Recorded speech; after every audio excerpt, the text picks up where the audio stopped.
¿Qué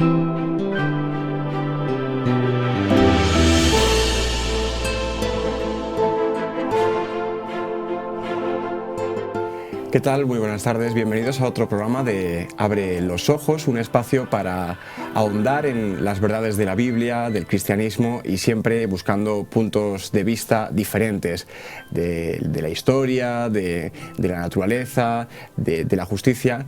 Y hoy vamos a hablar de un tema pues que también podemos decir que tiene mucha repercusión a lo largo de la historia de la Iglesia, y ese ha sido el tema de las persecuciones y los juicios de unos tribunales que fueron muy famosos en la historia de la Iglesia Católica, los tribunales de la Inquisición. Seguro que ustedes han oído hablar muchas veces de ellos, los han visto en películas, ha habido muchísima literatura y ha habido muchísimos nombres que pasaron por aquellos juicios que en algunos casos fueron, no sé si la palabra sería Pastor Calonge, profesor de historia, infernales, unos juicios realmente muy crueles, ¿no?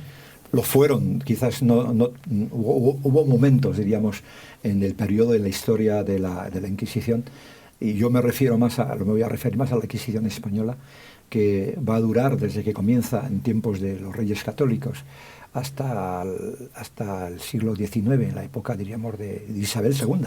La Inquisición va a durar desde los Reyes Católicos hasta Isabel II. Estamos hablando del siglo Antes comentamos que hubo un periodo de tiempo muy breve en España, como fue en otras libertades durante el periodo de las Cortes de Cádiz. Sí, efectivamente. Acabaron con la Constitución, pero fue un lapso. Acabaron con ellas. En 1812 las Cortes de Cádiz dijeron se ha terminado, pero cuando se incorpora la monarquía en la persona de Fernando VII, que es el monarca, el Borbón, bueno, absolutista, ¿no? Absolutista por excelencia, Fernando VII va, digamos, a instaurar de nuevo los tribunales de la Inquisición, ¿no? Pues ahí... Nosotros tenemos un largo periodo, quizás de todos los países de Europa, somos el país, España, donde diríamos las acciones del Santo Oficio, como así se les ha llamado a lo largo de la historia, más tiempo duraron. Más de 350 años estuvo la Inquisición, diríamos, en España, desde que comienza hasta que finaliza en el siglo XIX. Bueno, acabamos de cumplir ese bicentenario de las Cortes de Cádiz, que se está celebrando ahora este año en Cádiz, en Andalucía. Realmente hasta hace nada, porque no ha pasado suficiente tiempo todavía. En España ha sido pues uno de los abanderados la verdad es que, en esta punta por parte de la Iglesia, ¿no? La verdad es que las Cortes de Cádiz, diríamos, pusieron punto final a los tribunales de la Inquisición. Y lo que quedó posteriormente en la época de Fernando VII fue una especie de estertor agónico, ¿no? Porque aquello poco a poco ya fue desapareciendo hasta absolutamente terminar. Pero de alguna manera, es una mancha negra de la historia de España, que durase tanto tiempo, ¿no? Bueno, pues vamos a ahondar un poco en esa mancha negra. Los reformadores de muchos siglos, los reformadores que fueron siguiendo un poco el mensaje de Martín Lutero a lo largo de toda Europa y que llegaron a España, lo sufrieron en las propias carnes, no solo ellos, también pues los judíos que había en España, los musulmanes. ¿Cuál es el origen concreto en España de este tribunal del Santo Oficio? Antes de hablar de España, quiero decir que la Inquisición comienza antes. La Inquisición es del siglo XII, surge en el siglo XII con motivo precisamente de las persecuciones contra los cátaros y los albigenses en Francia. O sea que hay un movimiento, diríamos, de protesta contra la Iglesia establecida en el país, diríamos, vecino a nosotros, y ahí surgen, diríamos, los primeros movimientos de intolerancia religiosa contra los cátaros albigenses, ¿no? A España llega más tarde, y llega, diríamos, incluso tú has citado la época de la Reforma, llega antes de la Reforma. ¿Por qué? Pues porque en España, durante el tiempo de los Reyes Católicos, anteriormente había estado dominada por los árabes durante 800 años, ¿no? Y entonces los Reyes Católicos, diríamos, enarbolaron la bandera de la catolicidad y no podían permitir que en los dominios ya conquistados por los cristianos a los musulmanes todavía se siguiese adorando, diríamos, a Mahoma y dando culto, diríamos, a la religión musulmana.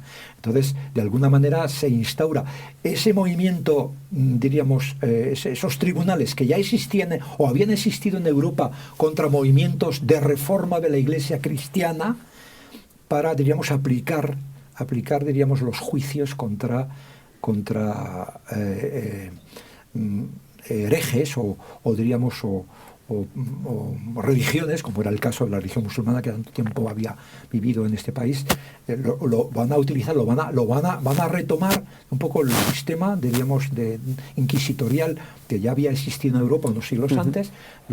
Se va en España, diríamos, a dar forma. Nosotros la imagen que tenemos quizá de este tipo de procesos está muy asociada a la imagen que hemos visto en las películas, que más que un juicio quizá hemos visto actos completamente salvajes, ¿no? Para hacer hablar a determinados reos. Yo no sé si estos tribunales de la Inquisición tenían un sistema judicial en el que uno pudiera defenderse, o estaba ya todo el pescado vendido, como se dice. Ese periodo de nuestra historia es un periodo de intolerancia, y diríamos había muy pocas posibilidades de defensa, muy pocas posibilidades. Cuando una persona, en el caso de un reo, era, diríamos, una persona había sido descubierta por hacer cosas en contra de la ortodoxia, tenía es verdad que muy pocas posibilidades, diríamos, de defensa. Es verdad que primeramente los eclesiásticos no se manchaban las manos en los tormentos, ni en los potros, ni en las marcas a fuego incandescente sobre el cuerpo, no se manchaban. Eso lo hacían, diríamos, los verdugos, diríamos, en este caso de los reyes o de los gobernantes. Lo que hacía el tribunal era juzgarles, y esto eran tribunales religiosos, ¿no? Cuando se trataba de temas que rozaban la religión, ¿no? Que tenían que ver con la religión. Pero los eclesiásticos no participaban directamente de los tormentos, de las torturas, ¿eh? Se mantenían al margen, aunque ellos los condenaban a azotes, o les condenaban al potro, o les condenaban, diríamos, a torturas con fuego, etcétera, etcétera, ¿no? Bueno, todas estas tropelías se hicieron en el nombre de Dios, como se ha dicho, y esto creó una etapa negra en la historia de la Iglesia y de la religión. Sí. Supongo que para aquellas personas que querían seguir aferradas a su fe, a la fe de los reformadores o de los judíos o de otros credos que hubiera en España, se imponía un total secretismo, ¿no? y casi volver a las catacumbas, como en la época romana, casi. Claro, tenía que ocultarse. Por ejemplo, yo que conozco más la historia del movimiento de reforma español, o sea, la reforma surge en Alemania y llegó a toda Europa, ¿no? Y en España hay dos focos de movimiento de reforma. Uno tiene lugar en la ciudad de Valladolid y otro en la ciudad de Sevilla. Esa gente tenía que vivir. Valladolid lo recoge el propio escritor del libro de El hereje. El hereje, por ejemplo, ¿no? Miguel Delibes. Miguel Delibes recoge, la experiencia en Valladolid. Hubo dos focos, como digo, Sevilla y Valladolid. Hace poco yo tuve la oportunidad de estar muy cerca, donde se llevaban a cabo estos juicios, en la ciudad de Sevilla. Pero la Inquisición acabó con los movimientos de reforma, en este caso protestantes de ese periodo, acabó con ellos a sangre y fuego. No quedó nadie, es decir, que desapareció. Así como la reforma alcanzó en Europa, en Suiza, en Alemania, alcanzó un cierto arraigo y hubo, poblaciones enteras e incluso leyes que facilitaron, en España se acabó con los movimientos reformados. Hablo de los movimientos reformados, repito, heréticos desde el punto de vista de la reforma protestante, ¿no? Porque la Inquisición, como digo, empieza en España con los judíos. Empieza con los judíos, pues con los reformados, después con los moriscos, con los iluminados, después con los brujos, los supersticiosos, los transgresores sexuales, los heterodoxos, los masones, hasta los librepensadores en el siglo XIX, aquellos que de alguna manera pues habían quedado influenciados por la Revolución Francesa y por las ideas de Montesquieu, Rousseau y toda esta gente que estaban en contra, del pensamiento uniforme de la monarquía española, que era muy riguroso y seguía los dictados de Roma. Toda esta gente que de alguna manera estaba en contra de los principios establecidos por la monarquía española, que de alguna manera se desprendían de las influencias de Roma, pues toda esta gente que estaban fuera eran juzgados, condenados, o impresionados o diríamos muertos, como fue el caso de los reformadores protestantes. Es un poco quizá por esta historia por lo que España sigue siendo a día de hoy uno de los países con menos tradición protestante de toda Europa, ¿no? Sin ninguna duda, sin ninguna duda. No solamente España, también le ocurre algo parecido, España y parte de Francia y Italia menos, pero España en este caso hay una declaración que a veces los políticos utilizan muchas veces, Santiago y cierra España, como diciendo aquí, Santiago es el patrón de España, el patrón de la catolicidad y no entra nadie, aquí no entra nadie. Entonces, España sin duda se llevó la palma en este proceso, diríamos, inquisitorial, se llevó la palma, a diferencia, como digo, de otros países europeos donde hubo también persecución religiosa, porque la persecución y la intolerancia es una característica del mundo medieval, europeo, es una característica, pero que de una manera tremenda se va a cebar mucho en nuestro país, como digo, y va a durar más que en otros países, 350 años va a durar, o sea, eso es insólito en la historia de Europa, ¿no?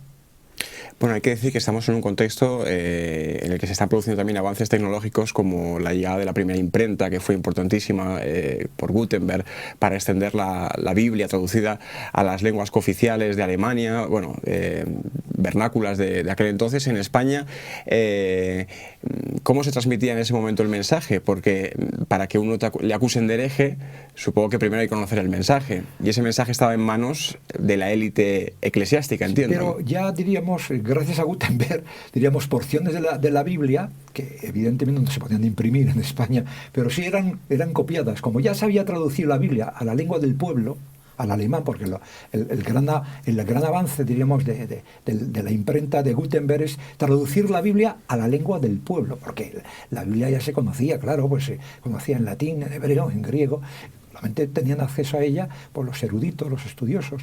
Pero la reforma, o en este caso la imprenta, va a traducir las influencias de la reforma, hace que la Biblia se traduzca en la lengua del pueblo, en la lengua que la gente hablaba normalmente. Esto hace que se empiecen a recopiar textos, no de imprenta, sino a mano, pero textos que la gente puede leer. Y entonces vienen, diríamos, los buhoneros, colportores les llamamos nosotros a aquellos que transportan libros, buhoneros, vendedores ambulantes, que dentro, diríamos, de su venta ambulante, pues habían recopiado textos del Nuevo Testamento, de los Evangelios, y los entregaban a las personas, ¿no? Se va introduciendo de esta manera, pero como digo ya, es una escritura que la gente puede leer, porque hasta la imprenta la Biblia no podía ser leída. Aparece la Biblia en las iglesias, diríamos, en los retablos de las iglesias, donde aparecen, diríamos, imágenes que la gente interpretaba del nacimiento de Jesús, diríamos, de los Reyes Magos, de la muerte de Cristo, de los apóstoles, pinturas, pero la gente no sabía leer en aquel tiempo. Entonces, esos retablos de las iglesias servían para que la gente se identificase con la historia sagrada. O sea, el gran avance en este caso, de la Reforma, es que se va a traducir el texto bíblico en la lengua de la gente, en la lengua que normalmente habla la gente. Y eso es lo que intentan hacer también los reformados españoles, ¿no? Hay testimonios llamativos, especialmente importantes, de grandes mártires de la fe de aquel momento en España. Sí, como digo, hay dos momentos importantes, diríamos. Hay dos núcleos, como decíamos antes, importantes. Además es curioso, te debo decir algo, a veces los nombres a mí se me escapan, pero curiosamente los hombres y mujeres que en España, en la época de la Reforma, aquí en España, aceptaron, diríamos, las ideas reformadas que venían de Lutero, de Alemania y de Calvino en Suiza, etcétera. A diferencia de otros países que he citado, aquí ese mensaje lo aceptó una clase selecta, es decir, no era gente sencilla, era gente cultivada. Gente, diríamos, gente es una característica, ilustrada, ¿no? O sea, que no eran personas sencillas que les habían engañado, no era gente ilustrada. Algunos nombres me vienen a la mente, Juan de Encinas, personas personas, diríamos, algunos de ellos escaparon y marcharon, por ejemplo, a Inglaterra o marcharon a otros países de Europa donde pudiesen manifestarse en libertad lo que pensaban sobre la interpretación de la Iglesia y de la Biblia, etcétera. Pero eran gente, curiosamente, algo que llama la atención a los historiadores, eran gente culta. Los reformadores españoles eran gente culta, pero la Inquisición no tuvo en cuenta su ascendencia, ni su nobleza, ni tuvo en cuenta, diríamos, cultura. Incluso hay hasta ahí diríamos en la historia, hay un secretario del rey Felipe II que aceptó la reforma, pero el rey Felipe II lo mandó a la hoguera, no recuerdo ahora el nombre, se puede ver en la historia, lo mandó a la hoguera. Es decir, gente de influencia, pero que no les sirvió de nada su influencia, su ascendencia a la monarquía, o su ascendencia, diríamos, a la cultura, o su posición noble, eso no les sirvió de nada. España acabó con los movimientos heterodoxos, como dice Menéndez y Pelayo, acabó con ellos a sangre y fuego, no quedó nadie. Y de la mayoría de ellos no ha quedado memoria histórica tampoco. No ha quedado memoria histórica, no, porque algunos que pudieron escapar marcharon, como he dicho, marcharon a Alemania, a Suiza, a Inglaterra, nos aportaron, pero diríamos que no, para nada su influencia permaneció en este país, ¿no? Para nada. Después, cuando diríamos, los movimientos reformados llegan a España en el siglo XIX, gracias a la Revolución Francesa o a las invasiones napoleónicas por una parte y a la presencia, diríamos, de los ingleses en Gibraltar por otra, que de ahí de alguna manera hablamos en España de la segunda reforma protestante, por la influencia de los legionarios franceses que vienen a combatir, diríamos, en las huestes de Napoleón y con las influencias de Gibraltar, pero ya el tiempo es distinto, la época es distinta, el racionalismo lo invade todo y de alguna manera estos movimientos reformados españoles tienen una menor incidencia que la que hubiesen tenido esos movimientos si se les hubiese permitido la libertad en la época en que aparecieron en nuestro país. Bueno, el Tribunal de la Inquisición, el Santo Oficio, se tomó muchas molestias en aniquilar a todos estos mártires de la fe, no suficientemente reconocidos. ¿Cuáles eran los principales mensajes tan letales para la Iglesia de aquel momento como para que pues, la solución fuera tan drástica, ¿no?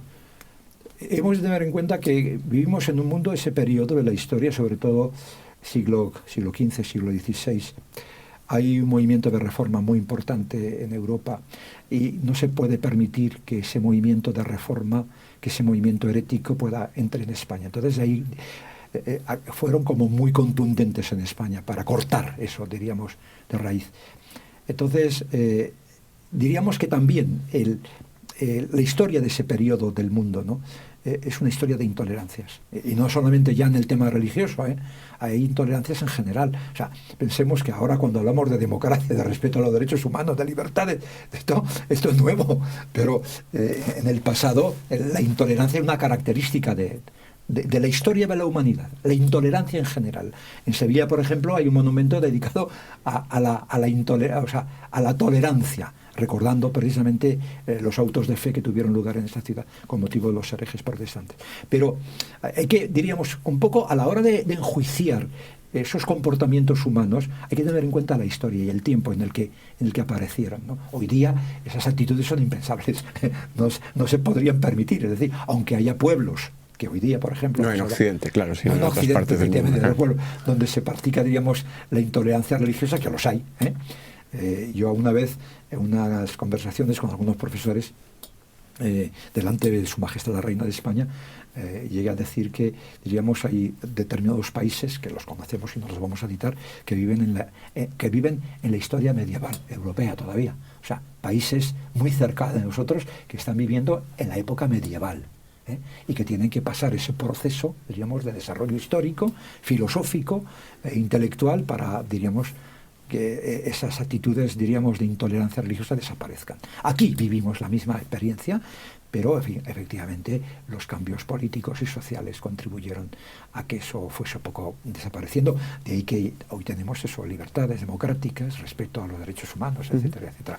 De ahí que, por ejemplo, esos países, algunos de ellos, pues un poco los derechos humanos les dan repelús, no, como que no, no, es que esto quizás para Occidente, los derechos humanos para Occidente, pero aquí es que somos de otra manera. No, no, esto yo lo he escuchado de algunos de los representantes de esos países, ¿no? Como diciendo, y es que les falta que la historia vaya pasando por ellos. ¿Cuánto durará? No a pesar de esa etapa negra, de esa etapa de intolerancia, el mensaje pues de la Reforma fue lo suficientemente contundente como para que muchas personas dieran la vida por él, como se recoge en la propia historia.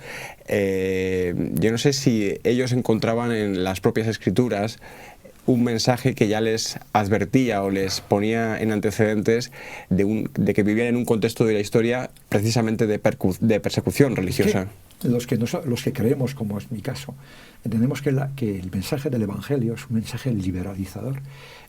La actitud de intolerancia de ese periodo muestra el desconocimiento supino que tenían las religiones, los cristianos, porque también se cometieron actitudes intolerantes en el mundo, diríamos, llamado protestante. También hubo actitudes, me viene a la memoria la historia del famoso Miguel Servet, que era un español, que fue ejecutado por Calvino, porque bueno, decía cosas con las que el reformador Calvino no estaba de acuerdo y diríamos que lo ejecutaron en Ginebra. Así que la intolerancia era una característica del tiempo, ¿no? Volviendo un poco a la pregunta tuya, en el sentido de que hemos avanzado mucho. Yo creo que ese avance lo debemos al conocimiento de la Escritura, del Evangelio. Es decir, la Biblia ha permitido, cuando la Biblia se liberaliza de esas actitudes de opresión, entonces la Biblia, cuando la gente empieza a leerla, a estudiarla, a investigarla, la Biblia tiene un mensaje liberalizador de la conciencia individual y también de las relaciones entre las personas. Entonces, la Biblia, si algo presenta con gran claridad la Biblia, es el absoluto respeto que Dios tiene a la conciencia individual. Es decir, tú no puedes obligar a nadie a pensar como tú. Tú no puedes, diríamos, forzar a nadie a cambiar sus ideas y sus pensamientos. Hay un mensaje en la Biblia que dice, el propio Cristo, primero hay un texto, recuerdo, me viene a la memoria, un texto del profeta Jeremías, que dice: aquí pongo delante de vosotros dos caminos, el camino del bien y el camino del mal. Y dice a continuación Dios a través del profeta: escoge el camino del bien para que vivas. Pero dice al final: escoge. Y cuando, por ejemplo, hay un momento en el Evangelio, cuando llega Jesús a una aldea de los samaritanos, y dice el texto del Evangelio que no le dejaron entrar. O sea, Cristo va a una aldea de Samaria, y entonces los discípulos se enojan y: pero Señor, ¿cómo es que no te dejan entrar? Si tú les vas a ayudar, les vas a curar a los enfermos, les vas a dar de comer, vas a darles palabras de esperanza y de aliento, y no te dejan entrar. Y dice uno de los discípulos: ¿quieres que hagamos mandar descender fuego del cielo como hizo Elías y los consuma? Así literalmente en el Evangelio. Y Cristo dice a continuación: no sabes lo que dices, porque el Hijo del Hombre no vino a perder las almas de los hombres, sino a salvarlas. Es decir, que una vez que la palabra de Dios se introduce en la sociedad, se introduce en la vida de las personas, genera un sentimiento de respeto a las ideas, contrarias incluso al ser humano, magnífico. Y eso es lo que ocurre, con la Reforma en Europa. Y eso poco a poco pues se fue introduciendo hasta terminar con las intolerancias de la Inquisición, que afortunadamente ya no existen. Sí que existe todavía, claro. La Inquisición todavía existe, pero vamos, es como residual. Hay un movimiento que se llama, dentro del catolicismo, hay un tribunal que se titula Tribunal para la Doctrina de la Fe, se llama así. Cuyo es la herencia, efectivamente, ¿no? Cuyo presidente fue el Papa actual, Joseph Ratzinger. Diríamos, es un tribunal que juzga no a las personas, sino a las ideas, ¿no? O sea, ese tribunal existe, porque durante la época, diríamos, de la Inquisición, se juzgaba las ideas de las personas contrarias a lo que decía la ortodoxia, y después se las condenaba, se las metía a la cárcel, se las quemaba vivas o se las expulsaba del país. Es decir, primeramente se condenaba sus ideas y después se les aplicaba el juicio correspondiente. Bueno, pues hoy en la Iglesia Católica existe ese tribunal que ya no juzga a las personas, juzga las ideas. Y ese tribunal, que lo dirigió durante unos cuantos años el Papa actual, pues eso es un tribunal que mira con mucho cuidado todo aquello que pueda ir en contra de la ortodoxia, en este caso católica, ¿no? Eso es lo que queda, es el resto que nos queda de la Inquisición. Bueno, Rafael Calonge, muchas gracias por habernos acompañado un día más, ilustrándonos sobre pasajes de la historia relacionados con la religión, con la Biblia. Ya lo dice el propio Evangelio: bienaventurados aquellos que sean perseguidos por mi palabra, y han sido muchos, miles de personas a lo largo de la historia los que han sufrido este tipo de persecuciones de una etapa, como hemos dicho, llena de intolerancia. Y a ustedes, gracias por acompañarnos. Les esperamos en otro programa de Abre los Ojos.